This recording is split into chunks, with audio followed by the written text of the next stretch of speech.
வணக்கம் நேயர்களே, நீங்கள் கேட்டுக்கொண்டிருப்பது அண்ணா சமுதாய வானொலி 90.4 அலைவரிசை. இது இந்தியாவின் முதல் சமுதாய வானொலி. நேயர்களே, இப்பொழுது நாம் கேட்கவிருப்பது நமது அண்ணா சமுதாய வானொலியும் மதராஸ் உர நிறுவனமும் இணைந்து வழங்கும் பிரதமரின் பிரணாம், தாய்பூமியின் மறுசீரமைப்பு, ஊட்டச்சத்து விழிப்புணர்வு மற்றும் மேம்படுத்தலுக்கான திட்டம் பற்றிய தொடர் நிகழ்ச்சியின் 30ஆம் பாகம். இன்றைய நிகழ்ச்சியில் அங்கக வேளாண்மை முறையில் பருத்தி சாகுபடி செய்வது குறித்து விளக்கவிருக்கிறார் மதராஸ் உர நிறுவனத்தில் உர விநியோகத்துறை மேலாளராக பணிபுரிந்து கொண்டிருக்கும் திரு கணபதி அவர்கள். வாங்க நிகழ்ச்சியை கேட்கலாம். வணக்கம் நண்பர்களே. அங்கக வேளாண்மை முறையில் பருத்தி சாகுபடி பற்றி இன்றைக்கி பார்க்கலாம். அது என்ன அங்கக வேளாண்மையில் பருத்தி சாகுபடி? வெள்ளத்தங்கம் என்று அழைக்கப்படும் பருத்தி நம்ம அன்றாட வாழ்வில் ரொம்பவும் முக்கியத்துவம் வாய்ந்த பணப்பயிர். மனிதர்களின் நாகரிகத்தை பறைசாற்றும் ஆடைகள் மற்றும் அலங்கார துணிகள் தயாரிப்பில் பருத்தி தான் முன்னிலை வகிக்குது. பருத்தி கொட்டையிலிருந்து பெறப்படும் பருத்தி எண்ணெய், சோப்பு மற்றும் அலங்கார பொருட்கள் தயாரிக்கிறதுலையும் முக்கிய பங்கு வகிக்கிறது. பஞ்சு நீக்கிய பருத்தி விதை கால்நடைகளுக்கு பால் சுரக்கும் சிறந்த ஊட்டச்சத்தாகும். இது நமக்கெல்லாம் தெரியும். பருத்தி புண்ணாக்கு பயிர்களுக்கு பல சத்துக்களை கொடுக்கக்கூடிய ஒரு சிறந்த இயற்கை உரமாகும். நம்ம கூட அந்த பருத்தி பாலுன்னு நிறையா சாப்பிடுவோம், கடைகளில் விற்பாங்க. இந்த பஞ்சு அறுவடைக்கு பிந்தைய பருத்தி குச்சிகளை தூளாக்கி மண்புழு உரம் தயாரிக்கவும் பயன்படுத்துகிறாங்க. மனித வாழ்வில் ஒருங்கிணைந்த பருத்தி சாகுபடி பெரும்பாலும் செயற்கை உரங்களையும் ரசாயன பயிர் பாதுகாப்பு இடுபொருட்களையும் பயன்படுத்தியே செய்கிறாங்க. இதனால் சுற்றுப்புற சூழல் பாதிக்கப்படுறதோட மனிதர்களும் கால்நடைகளும் பாதிக்கப்படுறது. அங்கக பயிர் பாதுகாப்பு இடுபொருட்கள், அதாவது ஆர்கானிக் ஃபார்மிங் இன்புட்ஸை நம்ம யூஸ் பண்ணும்போது பூச்சி மற்றும் நோய்களுக்கு எதிர்ப்பு திறனை பெற்றிட வழிவகுக்கிறது. அப்போது மண்ணில் வாழும் நன்மை செய்யும் நுண்ணுயிர்களை அழிப்பதில் இவை பெரும் பங்கு வகிக்கிறது. எது? பெரும்பாலும் மருத்துவத்துறையில் நோயாளிகளுக்கு பயன்படுத்தப்படும் அங்கக பருத்தி துணி மற்றும் பஞ்சுகளால் பூச்சிக்கொல்லிகளின் எஞ்சிய நஞ்சுக்கள் அவர்களின் உடலில் ஊடுருவி சென்று பல்வேறு வகையான பாதிப்பினை ஏற்படுத்துது. குழந்தைகளுக்கு பயன்படுத்தப்படும் ஆடைகளும் பூச்சிக்கொல்லிகளில் எஞ்சிய நஞ்சு அற்றதாக இருக்கணும். அதாவது residues of pesticides or fungicides இருக்கக்கூடாது. அது மூலமாக வர துணிகள் நம்ம உடம்புல படும்போது குழந்தைகளுக்கு அது ஸ்கின் அலர்ஜி அந்த மாதிரி ஒரு அன்வான்ட் டிசீஸை ஏற்படுறதுக்கும் இச்சிங்ஸு இதை மாதிரி வரத்துக்கும் வாய்ப்பு இருக்குது. இதற்கு ஒரே மாற்று வழி பருத்தியை நம்ம அங்கக முறையில் சாகுபடி செய்கிறதா தான். பருத்தி பயிரினை எவ்வாறு அங்கக முறையில் சாகுபடி செய்கிறதுன்றதை பற்றி இப்போ பார்க்கலாம். முதல்ல மண் வகையை பற்றி கூறணும். மண் வகை என்றால் என்ன? அந்த பல்வேறு வகையான மண் வகைகளில் பருத்தி பயிரிடப்பட்டாலும் நல்ல வடிகால் வசதி இருக்கிற தண்ணீர் தேங்காத லேசான களிமண் தான் இதுக்கு ரொம்ப ஏற்றது. மண்ணில் உள்ள ஆர்கானிக் கார்பனின் அளவு 0.5% இருக்கணும். அதுக்கு மேலே இருந்தால் அங்கக பருத்தி சாகுபடி செய்ய அம்மண்ணினை தேர்ந்தெடுக்கலாம். மண்ணின் கார அமிலத்தன்மை, அதாவது pH லெவல்னு சொல்கிறோம், 6 to 6.5 இது இருந்துச்சுன்னா பருத்தி நன்றாக வளர்ந்து பலனை தரும். இப்போது தட்பவெப்பநிலை கிளைமேட்டிக் கண்டிஷன்ஸ் எப்படி இருக்கணும்? பருத்தி ஒரு மிதவெப்ப மண்டல பயிராகும். தினசரி சராசரி வெப்பநிலை விதை முளைக்கும் பருவத்தில் 16 டிகிரி செல்சியஸ் ஆகும். வளர்ச்சி பருவத்தில் 21லிருந்து 27 டிகிரி செல்சியஸ் ஆகும். காய்க்கும் பருவத்தில் 27லிருந்து 32 டிகிரி செல்சியஸ் ஆகவும் இருத்தல் வேண்டும். சராசரி மழை அளவு ஒரு 500 mm அளவுக்கும் குறையாமல் இருக்கணும். பருத்தி காய் முற்றும் போதும் மற்றும் பருத்தி வெடிக்கும் பருவத்திலும் நல்ல சூரிய ஒளி இருக்கிறது அவசியம். காய் பருவத்தில் தொடர்ந்து மழை பெய்துக்கிட்டே இருந்துச்சுன்னா மண் தொடர்ந்து ஈரமாகவோ வறட்சியாகவோ காணப்பட்டாலும் பருத்தி சப்பைகளும் பூக்களும் உதிர்ந்து விளைச்சல் இழப்பு ஏற்படுறதுக்கு வழிவகுத்துரும். இந்த பருத்தி ரகங்கள் என்னென்ன? இந்த பருத்தி ரகங்கள் சுரக்ஷா, சுனந்தா, சூரஜ், சுரபி, கோ14, இந்த கோயம்புத்தூர் 17, SVPR ஸ்ரீவில்லிபுத்தூர் 2, ஸ்ரீவில்லிபுத்தூர் 4, ஸ்ரீவில்லிபுத்தூர் 6, கேசி, அப்புறம் கோ12 இது வந்து கருங்கண்ணின்னு சொல்லுவாங்க. அப்புறம் MCU 5, MCU 7 இதெல்லாம் வந்து ஆர்கானிக் முறையில் சாகுபடி செய்ய ஏற்ற பருத்தி ரகங்கள். இது இல்லாமல் வீரிய ஒட்டு பருத்தி ரகங்களையும் சாகுபடி செய்ய நம்ம தேர்ந்தெடுக்கலாம். ஆனால் மரபணு மாற்றம் செய்யப்பட்ட பருத்தி ரகங்கள் அங்கக முறையில் சாகுபடி செய்ய அனுமதிக்கப்படுறதில்லை. இந்த விதைப்பு பருவம் எப்படி இருக்குதுன்னு பார்க்கலாம். விதைப்பு பருவத்தை குளிர்கால இரவை பயிரில் ஆகஸ்ட் செப்டம்பர் மாதங்களும், கோடைகால இரவையில் பிப்ரவரி மார்ச் மாதங்கள்லையும் பருத்தி விதைக்க சிறந்த பருவமாக கருதப்படுது. இப்போ வயலை எப்படி தயார் செய்கிறது?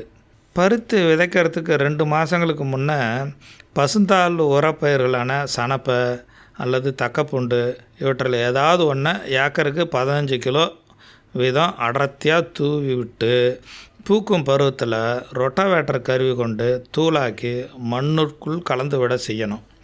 இதனால் ஒரு ஏக்கருக்கு 7லேருந்து 10 டன் பசுந்தலை உரங்களும் 20லேருந்து 25 கிலோ தழைச்சத்தும் கிடைக்கிறது. 15லேருந்து 20 நாட்களுக்குள்ள பசுந்தழைகளும் மக்கிடும். பின்னர் வயலில் டிராக்டர் கொண்டு உழுது பண்படுத்தி பார் அமைச்சு விதைக்க பயன்படுத்தலாம். இந்த ஆர்கானிக் ஃபெர்டிலைசர்ஸ் அங்கக உரங்களை இடுறது இது எப்படின்னு பார்க்கலாம். ஏக்கருக்கு 5 டன் நல்லா மக்கிய தொழு உரம் அல்லது மண்புழு உரம் 2.5 டன்னு. மக்கிய தொழு உரமாக இருந்தால் 5 டன்னு, மண்புழு உரமாக இருந்தால் 2.5 டன்னு. கடைசி உழவிற்கு முன்னே இட்டு மண்ணுடன் கலந்துடணும். கடைசி உழவும் போது ஏக்கருக்கு 1 கிலோ வீதம் azospirillum, phosphobacteria, potash bacteria, PPFM அப்படிங்கிறது, அப்புறம் பேசில்லஸ் சப்டிலிஸ் அப்படிங்கிறது, அப்புறம் ட்ரைகோடெர்மா விரிடி இதெல்லாம் வந்து 50 கிலோ நல்ல மக்கிய தொழு உரம் அல்லது மண்புழு உரத்தோட கலந்து விதைக்கிறதுக்கு முன்னே வயலில் வந்து சீராக தூவி விட்டுடணும். அதுக்கப்புறம் விதை நேர்த்தி என்றால் என்ன? விதை நேர்த்தி எப்படி பண்ணுறது? ஒரு ஏக்கருக்கு தேவையான விதைகளை 250 gram azospirillum, 250 gram phosphobacteria, 250 gram சிலிக்காவை கரைக்கும் பாக்டீரியா, அப்புறம் 250 கிராம் பேசில்லஸ் சப்டிலிஸ், அப்புறம் 250 கிராம் ட்ரைகோடெர்மா விரிடி போன்றவற்றுடன் விதைப்பதற்கு 30 நிமிடங்களுக்கு முன் விதை நேர்த்தி செய்து நிழலில் வந்து உலர்த்தி விதைக்கணும். விதை நேர்த்தி செய்கிறதுக்கு தேவையான அளவு ஆரிய அரிசி கஞ்சியை வந்து பயன்படுத்தலாம். இப்போ விதை அளவு இதை பற்றி சொல்லணுமா? விதை அளவு எவ்வளோ இருக்கணும் அப்படிங்கிறது. அந்த குறும் பஞ்சுடன் கூடிய விதைகள் இருக்கிறதுனா ஏக்கருக்கு 6 கிலோ வேணும். பஞ்சு நீக்கிய விதைகள், முற்றிலும் பஞ்சு நீக்கிய விதைகள்னால் ஏக்கருக்கு 3 கிலோ போதும். நல்ல சான்று பெற்ற தரமான விதைகளையே விதைக்கணும். இடைவெளி எப்படி இருக்கணும்? இடைவெளியை பற்றி சொல்லுவோம். வரிசைக்கு வருஷம் 75 சென்டிமீட்ரு மற்றும் செடிக்கு செடி 30 சென்டிமீட்டர் இடைவெளி விடுறது முக்கியம். பரிந்துரைக்கப்பட்ட இடைவெளியை கூட்டினாலோ குறைத்தாலோ விளைச்சலில் பாதிப்பு ஏற்படும். விதைக்கிறது எப்படின்னு பார்க்கலாம். விதைகளை 3லேருந்து 5 சென்டிமீட்டர் ஆழத்தில் பாரு நுனியிலிருந்து கீழ்நோக்கி 3/4 பங்கு தூரத்தில் பக்கவாட்டில் விதைக்க வேண்டும். ஓட்டை 1க்கு குறும் பஞ்சுகளுடன் கூடிய விதைகள் எனில் 3 விதைகள் வீதமும், பஞ்சு நீக்கிய விதைகள் எனில் 2 விதைகள் வீதமும் விதைக்கணும். விதைத்த 10வது நாள் செடி இல்லாத இடங்களில் மீண்டும் விதைகளை ஊனிடணும். 15வது நாள் திடமான ஒரு செடியை மட்டும் விட்டுட்டு மற்ற செடிகளை வந்து எடுத்துடணும். இதை வந்து முக்கியமாக நம்ம கடைபிடிக்கணும். ஐயோ 2 விதை போட்டோமே, எல்லா செடியும் நல்லா வருதே, விட்டு வச்சா நிறைய மகசூல் வருமே அப்படின்னு நம்ம பார்க்கக்கூடாது. அப்படி பார்த்தோன்னாக்கா விளைச்சலில் இழப்பு ஏற்படும். ஏன்னா காம்படிஷன், காற்று பத்தாது, இடைவெளி பத்தாது, இதெல்லாம் செடிகளுக்குள்ள காம்படிஷன் வரும்போது ஆரோக்கியமான செடிகளை நம்ம வளர்க்க முடியாது. விதைப்பிற்கு பிந்தைய சத்து மேலாண்மை எப்படின்னு பார்க்கலாம். நட்ட 40-45 நாளில் ஏக்கருக்கு 1 டன் வீதம் மண்புழு உரமிட்டு மண் அணைக்கணும். நட்ட 30வது 60வது 90வது நாளில் பஞ்சகாவியம் 3%. இலை வழியாக கைத்தெளிப்பான் கொண்டு இலைகள் வந்து நல்லா நனையும்படி காலை அல்லது மாலை வேளையில் தெளிக்கணும். நட்ட 45 நாட்கள் முதல் 15 நாட்கள் இடைவெளியில் ஜீவாமிர்தம் அப்படின்றத ஏக்கருக்கு 200 லிட்டர் வீதம் பாசன நீருடன் கலந்து விட்டுடலாம். இந்த நுனிக்கிள்ளுறது. நுனிக்கிள்ளுதல் என்றால் என்ன? இதில் பார்த்திங்கன்னா பக்க கிளைகளையும் காய்க்கும் சிம்புகளையும் ஊக்குவிக்கும் பொருட்டு நுனிக்கிள்ளுதல் அவசியமான ஒன்றாகும். பருத்தியின் வயது 160 நாட்களுக்கு குறைவான ரகங்களுக்கு 75லிருந்து 80 நாட்களில் 15வது கணுவிலையும், 160 நாட்களுக்கு மேற்பட்ட ரகங்களுக்கு வந்து 85லிருந்து 90வது நாட்களில் 20வது கணுவிலையும் நுனி கிள்ளி விட்டுடணும். இது எதுக்குன்னாக்கா அதுக்கு மேலே உயரமாக வளர்ந்துக்கிட்டு இருந்தோன்னாக்கா நமக்கு விளைச்சல் வராது. இந்த லெவலில் இருக்கும்போது தான் படர்ந்து வளரும். அதாவது உயரம் கம்மியாக இருந்து அகலமாக வரும். அப்போது வந்து நமக்கு நிறைய சப்பைகள் கட்டுறதுக்கு ஏதுவாக இருக்கும். இப்போ களை மேலாண்மை இதை பற்றி பார்க்கலாம். பசுந்தாள் விதைகளை விதைப்பறதுக்கு முன்னே வயலில் மேலோட்டமாக தண்ணீர் பாய்ச்சி களை விதைகளை வந்து முளைக்க செய்யணும். அப்புறம் மண்ணை கிளறி அவற்றை அழிச்சிடணும். பசுந்தாள் உரப்பயிர்களை மடக்கி உழுத பின்ன ஒரு முறை தண்ணி வந்து மேலோட்டமாக பாசும்போது பசுந்தாள் தழைகள் வந்து விரைவாக மக்குவதுடன் களை விதைகளையும் முளைக்க செய்து அழித்திடலாம். இந்த ஆர்கானிக் காட்டன் கல்டிவேஷன் இதில் தோன்றும் களைகளை இளம் பருவத்திலேயே கையால் களை எடுத்து நம்ம களையை எடுத்துடணும். கையால் களை எடுக்கும்போது விதைத்த மற்றும் 20 மற்றும் 40வது நாட்களில் வந்து கையால் களை எடுக்கிறது அவசியம். இந்த மாதிரி பயிர் கழிவுகளை கொண்டோ நெகிழி தாள்களை கொண்டோ மூடாக்க அமைத்து களைகள் வராமலையும் பார்த்துக்கலாம். பருத்தியினூடே ஊடுபயிராக உளுந்து, பச்சை பயிறு, சோயா மொச்சை, நரிப்பயிறு இப்படிப்பட்ட பயிர்களையும் நம்ம வந்து போடுறதுனால களைகள் வருவதையும் குறைச்சிடலாம். ஊடுபயிர்களில் 40லிருந்து 45 நாட்களுக்குள்ளே மடக்கி மண்ணுள் உட்செலுத்தும் போது எஞ்சி இருக்கும் களை செடிகளும் அழிக்கப்படுவதோடு அவை பயிர்களுக்கு சத்தாகவும் மாறி விளைச்சல் அதிகரிக்கவும் வழிவகுக்குது. இப்போ நீர் மேலாண்மை எப்படி பண்ணுறது? விதைச்ச உடனேயும் விதைத்த 5வது நாளில் உயிர் தண்ணீர் கட்டுவதும் மிகவும் அவசியம். பொதுவாக பருத்தியின் வளர்ச்சி பருவத்தில், அதாவது 16லிருந்து 40 நாட்கள் வரைக்கும் 2 முறையும், பூக்கும் பருவத்தில் 45லிருந்து 85 நாட்களுக்கு 5 முறையும், காய்க்கிற பருவத்தில் அதாவது 85 நாட்களுக்கு மேலே 5 முறையும் தண்ணீர் பாய்ச்சணும். மண்ணின் தன்மை, மழையளவு மற்றும் தட்பவெப்ப நிலைகளை பொறுத்து தண்ணீர் பாய்ச்சும் கால இடைவெளி வந்து மாறுபடும். பருத்தியில் முக்கிய பருவமாக சப்பை உருவாக்குறது. அப்புறம் காய்களின் முதிர்ச்சி பருவங்களில் வந்து தண்ணீர் பாய்ச்சுவதில் வந்து மிகவும் கவனம் தேவை. இந்த 2 பருவம் வந்து தண்ணி கரெக்டாக கொடுக்கணும். பயிர் வினையியல் குறுக்கீடுகள் அப்படின்னா என்ன? இதில் வந்து பருத்தியில் வினையியல் குறுக்கீடுகள் தென்பட்டால் PPFM என்ற திரவ வடிவிலான பாக்டீரியாவை 200 மில்லி ஏக்கருக்கு, அதாவது 200 லிட்டர் தண்ணீருடன் கலந்து விதைச்ச 30, 45, 60 அப்புறம் ஒரு 90 இந்த 4 தவணையாக இலைகள் நன்கு நனையும்படி கைத்தெளிப்பான் கொண்டு தெளிக்கணும். பருத்தி பூக்கும் பருவத்திலும் காய் முற்றும் பருவத்திலும் பஞ்சகாவியம், அதாவது 30 மில்லி 1 லிட்டருக்கு தெளிக்கணும். பூச்சி மேலாண்மை எப்படி பண்ணுறது? பருத்தியை 20க்கும் மேற்பட்ட பூச்சிகள் தாக்கி சேதத்தினை உண்டாக்குது.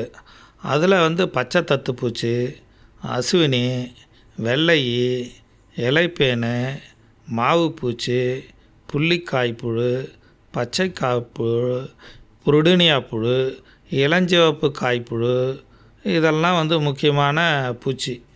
இந்த பூச்சிகளை நம்ம கீழே சொல்கிற இந்த தொழில்நுட்பங்கள் வாயிலாக நிர்வாகம் பண்ணலாம். எப்படின்னு பார்க்கலாமா? இந்த எதிர்ப்பு திறனுள்ள ரகங்கள் அங்கக பருத்தியில் அந்த ஆர்கானிக் காட்டன் பயிர் செய்யும்போது சாறு உறிஞ்சும் பூச்சிகளின் தாக்கம் அதிகமாக இருக்கும். இந்த சாறு உறிஞ்சும் பூச்சிகளுக்கு எதிர்ப்பு மற்றும் தாங்குத்திறன் பெற்றுள்ள பருத்தி ரகங்களை நம்ம தேர்ந்தெடுத்து சாகுபடி செய்கிறதுனால நமக்கு சிறந்த தீர்வாக இருக்கும். அதாவது சுரபி, சுமங்கலா போன்ற ரகங்கள் பொதுவாக சாறு உறிஞ்சும் பூச்சிகளுக்கு தாங்குத்திறன் பெற்றவைகளாகும். இந்த வெள்ளை ஈக்கள் அதிகமாக காணப்படும் பகுதியில் இவற்றுக்கு எதிர்ப்பு திறன் பெற்ற பருத்தி ரகங்களான சுப்ரியா, காஞ்சனா போன்றவற்றையும் தேர்ந்தெடுத்து பயிரிடலாம். ஒன்றிணைந்த விதைப்பு. அது என்னது ஒன்றிணைந்த விதைப்பு? பருத்தி தண்டு, கூன்வண்டு மற்றும் இளஞ்சிவப்பு காய்ப்புழுக்கள் தாக்குதல் அதிகமுள்ள பகுதிகளில் பருத்தி சாகுபடியாளர்கள் அனைவரும் ஒன்றிணைந்து ஒரே நேரத்தில் பருத்தியை விதைக்கிறதுனால இப்பூச்சிகளின் சங்கிலி தொடர் அறுபடுவதால் அவைகளின் தாக்கம் குறைக்கப்பட்டுவிடும். அதாவது எல்லாரும் ஒரே டைமில் சோயிங் பண்ணணும். அப்படி பண்ணும்போது அந்த பருத்தி தண்டு கூன்வண்டுன்னு சொல்கிறாங்கள, அது இளஞ்சிவப்பு காய்ப்புழுக்கள் இதோட அந்த கண்டினியூட்டி, அந்த சங்கிலி தொடர வருது இல்லையா, இது முடிஞ்ச உடனே அதோட அந்த பருவம் முடிஞ்சு கண்டினியூட்டி இல்லாமல் ஒரே பீரியடில் வரும்போது நமக்கு பாதிப்புகள் குறையும். கவர்ச்சி பயிர் இது எப்படி பண்ணுறது? இந்த தாய்ப்பூச்சிகளால் அதிகம் கவரப்பட்டு கவர்ச்சி பயிர்களை வரப்புகளிலோ பயிர்களில் ஊடோ பயிரிடும்போது தாய்ப்பூச்சிகள் பருத்தியை விட அக்கவர்ச்சி பயிர்களை தேர்ந்தெடுத்து முட்டையிடும். இப்போது அந்த கவர்ச்சி பயிர்கள் மேலே அது முட்டையிடுறதுனால நமக்கு மெயினான அந்த பருத்தி பயிரில் முட்டையிடுறது குறைஞ்சிடுறது. இப்படி பருத்தியை தாக்கும் முக்கிய பூச்சிகளான பச்சைக்காய் புழுவிற்கு செண்டு மல்லியையும் புருடினியா பூச்சிக்கு ஆமணக்கையும் கவர்ச்சி பயிர்களாக பயிரிட்டு நம்ம மெயினான அந்த பருத்தி சாகுபடியை பாதுகாக்கலாம். இந்த ஊடுபயிர், பருத்தியில் ஊடுபயிர் என்னென்ன பண்ணலாம்? பருத்தியில் ஊடுபயிர்களாக உளுந்து, மிளகாய் இவற்றை பயிரிடும்போது அவை காய்ப்புழுக்களின் தாக்கத்தினை குறைப்பதாக கண்டறியப்படுறது. இப்போ வரப்பு பயிர் என்னென்ன பண்ணலாம்? பருத்தியில் வரப்பு பயிராக தட்டைப்பயிரை பயிரிடும்போது என்ன பண்ணலான்னாக்கா, அவை சாறு உறிஞ்சும் பூச்சிகளை கட்டுப்படுத்தும் பொறிவண்டு, சிர்பிடி இவைகளுக்கு புகலிடமாக இருந்து அவற்றை கட்டுக்குள் வைத்திருக்கும். இந்த பயிர் வயலினை சுற்றி மக்காச்சோளம், சோளம், கம்பு இதெல்லாம் அடர்த்தியாக 3 வரிசைகளில் வைக்கிறதுனால அந்த பயிர்கள் அருகிலுள்ள வயல்களிலிருந்து பறந்து வரும் தாய்ப்பூச்சிகளை உள்ளே நுழைய விடாமல், இந்த பருத்தி வயலுக்குள்ளே நுழைய விடாமல் தடுக்கிறதோட நன்மை செய்யும் பூச்சிகளின் வாழ்விடமாகவும் இந்த தடுப்பு பயிர்கள் செயல்பட்டு தீமை செய்யும் பூச்சிகளின் பெருக்கத்தை பருத்தி வயலில் கட்டுக்குள் வச்சுருக்கும். அப்புறம் கிராப் ரொட்டேஷன், பயிர் சுழற்சி. தொடர்ந்து பருத்தியை பயிரிடாமல் சோளம், மக்காச்சோளம், கம்பு போன்ற தானிய பயிர்களை சுழற்சி முறையில் பயிரிடும்போது பருத்தியை தாக்கி சேதப்படுத்துகிற பூச்சிகளின் உணவு சங்கிலி, அந்த ஃபுட் செயின் கட்டுப்படுத்தப்படுது. இவ்வாறான தொழில்நுட்பத்தால் பருத்தியில் வெள்ளை காய்ப்புழுக்கள், மண்வாழ் பூச்சிகள் மற்றும் நூற்புழுக்களின் நெமட்டோட்ஸ்ன்றோம்ல அதோட தாக்கங்களையும் குறைந்திருப்பதாக ஆராய்ச்சிங்க மூலயமா நமக்கு தெரிய வருது. பருத்தியை தொடர்ந்து சாகுபடி செய்வதையோ பருத்தியை மருதாம்பு முறையில் சாகுபடி செய்கிறதையோ நம்ம அப்படி தொடர்ந்து பயிரிடுறத நம்ம தவிர்த்துக்கணும். இடைவெளி, நெருக்கமாக இடைவெளி என்றால் என்ன? நெருக்கமான நடவு முறை மற்றும் அடர்த்தியான பருத்தி செடிகள் இவைகள் இருந்ததுன்னா காய்ப்புழுக்கள் மற்றும் சாறு உறிஞ்சும் பூச்சிகளின் அபரிதமான வளர்ச்சியை ஊக்குவிக்கும். அதனால் பரிந்துரைக்கப்பட்ட இடைவெளியை கடைபிடிக்கணும். கோடை உழவு செய்கிறது பச்சைக்காய் புழு, புருடினியா புழு போன்ற பூக்களின் கூட்டுப்புழுக்களில் வெளியே கொண்டு அழிச்சிடுறது. இது நல்ல சிறந்த தொழில்நுட்பம். அதனால் கூட்டுப்புழுக்களும் தீமை செய்யும் மண்வாழ் பூச்சிகளும் பறவைகளுக்கு இரையாயிடுறது. சேகரித்து அழித்தல் எப்படி? தாக்கப்பட்ட சப்பைகள் இருக்கு இல்லையா, சப்பைகள்னால் அந்த முதல்ல மொட்டிலிருந்து வர்றது சப்பைகள், காஞ்ச மற்றும் ரோஜா விதழ் தோற்றமுடைய பூக்கள், வளர்ந்த புழுக்கள் போன்றவற்றை கையினால் சேகரித்து அழிச்சிடணும். பருவத்தே மண்ணணைத்தல் தண்டு கூன்வண்டுகளை குறைத்திடும் சிறப்பு மிக்க தொழில்நுட்பமாகும். அதுக்கப்புறம் அறுவடை எப்படி பண்ணுறது? பருத்தியில் பருவத்தை அறுவடை செய்வதும் அறுவடைக்கு பிந்தைய பருத்தி குச்சிகளை அழிப்பதும் புழுக்களை கட்டுப்படுத்திடும் ஒரு சிறந்த தொழில்நுட்பமாகும். குறிப்பாக இளஞ்சிவப்பு காய்ப்புழுக்களையும் மாவு பூச்சிகளையும் செதில் பூச்சிகளையும் இதனால் குறைச்சிடலாம். நுனி கிள்றது, இது எப்போ பண்ணணுன்னாக்கா நுனி கிள்றதை பற்றி சொல்கிறோம். நட்ட 45 நாள்லேருந்து பருத்தி புள்ளி காய்ப்புழுக்களின் தாக்கம் செடிகளின் இளம் தண்டுகள்லேயே காணப்படும். இதனால் பாதிக்கப்பட்ட இளம் தண்டுகளை கையினால் கிள்ளி அழிச்சிடணும். பருத்தி நட்ட 80லேருந்து 90வது நாளில் நுனி கிள்ளுவதன் மூலமாக பச்சை காய்ப்புழுக்களின் முட்டையிடும் அளவினையும் குறைச்சிடலாம். பறவை தாங்கிகள், அதாவது அங்கே பேர்டு ரெஸ்ட்டு ஸ்டாண்டு மாதிரி ஏக்கருக்கு 10 பறவை தாங்கி குச்சிகளை வைக்கிறது மூலமாக புழுக்களை பறவைகளுக்கு இரையாக்கிடலாம். அது தேடி கண்டுபிடிச்சி அது சாப்பிட்ரும் அந்த புழுக்களை. மேலும் இவை ஆந்தைகளுக்கு இரவில் கண்காணிப்பிடமாக திகழ்வதால் பருத்தியை சேதப்படுத்தும் வயல் எலிகளையும் நம்ம கட்டுப்படுத்திடலாம். இனக்கவர்ச்சி பொறி அப்படின்னா என்ன? அந்த பச்சை காய்ப்புழு, புருடூனியா, இளஞ்சிவப்பு காய்ப்புழு போன்றவற்றின் தாய்ப்பூச்சிகளை இனக்கவர்ச்சி பொறிகள் மூலமாக கவர்ந்து அழித்திடலாம். இவ்வாறாக ஒவ்வொரு வகையான பூச்சிக்கும் முறையே 5 பொறிகள் வீதம் வயலினுள் வைத்து தாய்ப்பூச்சிகள் முட்டையிடும் முன்பே கவர்ந்து அழிச்சிடணும். இனக்கவர்ச்சி பொறிகளை பயன்படுத்தும் போது அந்தந்த பூச்சிகளுக்கு உண்டான இனக்கவர்ச்சி திரவத்தினை மட்டுமே பயன்படுத்தணும். முட்டை ஒட்டுண்ணி அப்படின்னா என்ன? முட்டை ஒட்டுண்ணியான ட்ரைகோகிராமா கைலோனிசை இதை ஏக்கருக்கு 2 cc வீதம் பூச்சிகளின் தாக்கம் உச்சம் தென்பட்ட நாளிலிருந்து 15 நாட்கள் இடைவெளியில் வயலில் 3 முறை விடும்போது காய்ப்புழுக்களின் முட்டைகளை அழிச்சிடுறதுக்கு இந்த ட்ரைகோகிராமா கைலோனிஸ் இது வழிவகை செய்திடும். இறை விழுங்கி என்னன்னா, இறை விழுங்கி பூச்சியான கிரைசோபெர்லா இது என்ன பண்ணணுன்னாக்கா மற்ற பூச்சிகளை விழுங்கிடும். ப்ரிடேட்டர்ஸ் ஏக்கருக்கு 200 வீதம் பருத்தி வயலில் இந்த கிரைசோபெர்லாவை விடும்போது அவற்றை வயலில் உள்ள சாறு உறிஞ்சும் பூச்சிகளான தத்துப்பூச்சி, வெள்ளை, அசுவினி இதெல்லாம் சின்ன சின்னதாக இருக்கும் இல்லையா, இவற்றின் தாய்ப்பூச்சி மற்றும் குஞ்சுகளையும் இந்த காய்ப்புழுக்களின் முட்டைகளையும் பொறுக்கி இது சாப்பிட்ரும்.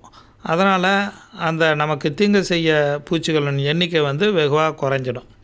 வைரஸ் நச்சுயிரி, இந்த பயாலஜிக்கல் ட்ரீட்மெண்ட்டு வைரஸ் வச்சு எப்படி நம்ம பண்ணுறோம் அப்படின்ட்டு பச்சை காய்ப்புழு மற்றும் புருடினியா புழுக்களை அழித்திடும் வைரஸ் நச்சு உயிரிகளை ஏக்கருக்கு 200 வைரஸ் தாக்கப்பட்ட புழுக்கள் என்ற அளவில் பரிந்துரைக்கப்பட்ட தண்ணீருடன் கலந்து மாலை வேளைகளில் தெளிக்க வேண்டும். இதெல்லாம் கடையில் கிடைக்கும், நம்ம ஆராய்ச்சி மூலமாக செய்து வச்சுருக்காங்க. அதே மாதிரி பாக்டீரியா கொல்லி, புருடினியா, பச்சை காய்ப்புழு போன்றவற்றுக்கு பேசில்லஸ் துரிஞ்சியன்சிஸ் என்ற பாக்டீரியாவை ஏக்கருக்கு 1 கிலோ வீதம் 200 லிட்டர் தண்ணியில் கலந்து தெளிக்கணும். அப்புறம் ஒட்டும் பொறி, மஞ்சள் வண்ணத்தில் இருக்கிற ஒட்டும் பொறிகளை பயன்படுத்தி சாறு உறிஞ்சும் பூச்சிகளான அசுவினி, வெள்ளை, பச்சை தத்து பூச்சி இவர்களை கவர்ந்து அழித்திடலாம். அதில் போய் ஒட்டிக்கும். பூச்சிகளின் தாக்கத்திற்கு தகுந்தாற் போல் ஒட்டும் பொறிகளின் அளவு மற்றும் எண்ணிக்கை வேறுபடும். ஒட்டும் பொறிகள் பயிரின் நுனியிலிருந்து 1 அடி உயரத்தில் இருக்கிற மாதிரி பார்த்துக்கணும். விளக்கெண்ணெய் ஒட்டும் திரவமாகவும் பயன்படுத்தலாம். அப்புறம் பூசான கொல்லி, இதோட உபயோகம் என்ன? அந்த அஸ்வினி, தத்துப்பூச்சி, வெள்ளை போன்றவற்றுக்கு பிவேரியா பேசியானா என்ற வெள்ளை பூசானம், இது ஃபங்கிசைடு 500 கிராம் ஏக்கருக்கு என்ற அளவில் நமக்கு ரெக்கமெண்ட் பண்ணுறாங்க. மீன் கொழுப்பு எண்ணெய் என்றால் அப்படின்னா என்ன? மீன் கொழுப்பு எண்ணெய் வெள்ளை ஈக்களுக்கு மீன் கொழுப்பு எண்ணெய் 25 கிராம் பர் லிட்டர் அல்லது 5 மில்லி பர் லிட்டர் சிறந்த பலனை தரும். அப்புறம் தாவர பூச்சி விரட்டிகள், அதை பற்றி சாறு உறிஞ்சும் பூச்சிகளுக்கு வேப்பங்கொட்டை சாறு 5%, வேப்ப எண்ணெய் 3%, இஞ்சி பூண்டு பச்சை மிளகாய் கரைசல் 5%, 5 கரைசல் 5%, புங்க எண்ணெய் 3%, இவையெல்லாம் பயன்படுத்தலாம். காய்ப்புழுக்களுக்கு அசாடிராக்டின் 1500 ppm அளவு பார்த்திங்கன்னா 500 மில்லி பர் லிட்டரு இது வந்து வேப்பெண்ணெய் கரைசல் அல்லது வேப்பங்கொட்டை சாறு வந்து 5%, வேப்பெண்ணெய் வந்து 3%. இதையும் வந்து நம்ம பயன்படுத்தலாம். இப்போ நோய் மேலாண்மை எப்படி பருத்தியில் பார்க்கலாம் அப்படின்னா, பருத்தியில் வேர் வாடல் நோய் இருக்கும், வேர் அழுகல் நோய் இருக்கும், இலை புள்ளி நோய் இருக்கும், பாக்டீரியா இலை கருகல் நோய் இருக்கும், வைரஸ் நோய் இதெல்லாம் இருக்கும். இதெல்லாம் வந்து முக்கியமான நோய்கள் பருத்தியில். இந்த ஆர்கானிக் காட்டன் பண்ணும்போது இந்த நோய்களை வந்து எப்படி கட்டுப்படுத்தலாம் அப்படின்னு பார்க்கலாம். பஞ்சு நீக்கப்பட்ட விதைகள் நம்ம உபயோகிக்கும் போது, பஞ்சு நீக்கப்பட்ட விதைகள் பருத்தியில் தோன்றும் பெரும்பாலான நோய் காரணிகள் பஞ்சுள்ள விதைகளின் மூலமாக தான் பரவுது. அந்த பஞ்சு நீக்கப்பட்ட தரமான சான்றளிக்கப்பட்ட பருத்தி விதைகளையே விதைக்க பயன்படுத்தணும். ஸோ ஆகையினால் பஞ்சு நீக்கப்பட்ட விதைகளை பயன்படுத்துவது உத்தமம். விதை நேர்த்தி எப்படி பண்ணுறது? ஃபிசோரியம் வாடல் நோய், வெட்டிசிலியம் வாடல் நோய், வேரழுகல் நோய் இவைகளுக்கு வந்து விதைகளின் மூலம் பரவும் என்றதுனால விதைகளை வந்து பேசில்லஸ் சப்டில்லிஸ் அதாவது 10 கிராம் 1 கிலோவுக்கு அல்லது ட்ரைகோடர்மா அஸ்பெரில்லம் 4 கிராம் 1 கிலோவுக்கு இதை கொண்டு விதை நேர்த்தி செய்து விதைக்கணும். நுண்ணுயிரிகள் என்னென்ன நுண்ணுயிர்களை நம்ம உபயோகப்படுத்தலாம்? வேர் வாடல் மற்றும் வேர் அழுகல் நோய்களை கட்டுப்படுத்திட ட்ரைகோடர்மா அஸ்பெரில்லம் 1 கிலோ 1 ஏக்கருக்கு விதைக்கும்போது ஒரு முறையும், விதைச்ச 90வது நாளில் மற்றொரு முறையும் வயலில் வந்து சீராக இட்டுடணும். ட்ரைகோடர்மாவின் எண்ணிக்கையும் செயல்திறனையும் உயர்த்தும் பொருட்டு பரிந்துரைக்கப்பட்ட 1 கிலோ ட்ரைகோடர்மாவை 100 கிலோ மக்கிய தொழு உரம் அல்லது 100 கிலோ மண்புழு உரத்துடன் கலந்து நிழலான இடத்துல 65% ஈரப்பதத்துடன் 5 நாட்கள் வச்சிருந்து போடுறதுனால இதோட எஃபெக்ட் அதிகமாகும். அந்த ட்ரைகோடர்மா அஸ்பெரில்லத்தோட எஃபெக்ட் அதிகமாகி அந்த வேர்வாடல் நோயும் வேரழுகல் நோயும் கட்டுப்படுத்தும். போடோ மிக்சர் வேரழுகல் வேர்வாடல் நோய்களை கட்டுப்படுத்திட 1% போர்டோ கலவையை பாதிக்கப்பட்ட செடிகளை சுற்றி ஊற்றணும். அது எப்படி தயார் பண்ணுறதுனா, 1 கிலோ சுட்ட சுண்ணாம்பினை 100 லிட்டர் கொள்ளளவு உள்ள பிளாஸ்டிக் பாத்திரத்தில் இட்டு 50 லிட்டர் தண்ணீரில் நன்கு கரைக்கணும். இன்னொரு 50 லிட்டர் கொள்ளளவு உள்ள பிளாஸ்டிக் பாத்திரத்தில் 1 கிலோ மயில் துத்தம்னாக்கா காப்பர் சல்ஃபேட்டு இட்டு 50 லிட்டர் தண்ணீரில் நன்கு கரைச்சிக்கணும். அந்த மயில் துத்த கரைசலை சுண்ணாம்பு கரைசலுடன் சிறிதாக சேர்த்து நன்கு கலக்கணும். இது ஒரு 1% போர்டோ கலவையாகும்.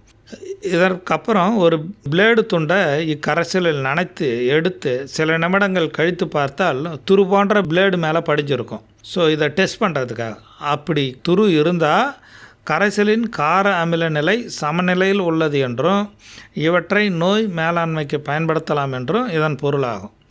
நன்மை பயக்கும் நுண்ணுயிர்களை ஊக்குவிக்கிறது எப்படி, இதை பற்றி சொல்கிறோம். வேரழுகல் மற்றும் வேர்வாடல் நோய்களுக்கு எதிர்வினையாற்றும் நன்மை செய்யும் நுண்ணுயிர்களை ஊக்குவிக்கும் பொருட்டு அந்த பரிந்துரைக்கப்பட்ட தொழு உரம், அதாவது 5 டன் 1 ஏக்கருக்கு சொன்னோம் இல்லையா, அது கூட 100 கிலோ வேப்ப முன்னாக்கையும் கலந்து கடைசி உழவின் போது நம்ம இடுறதுனால நமக்கு வந்து நன்மை பயக்கும் நுண்ணுயிர்களை ஊக்குவிக்கலாம்.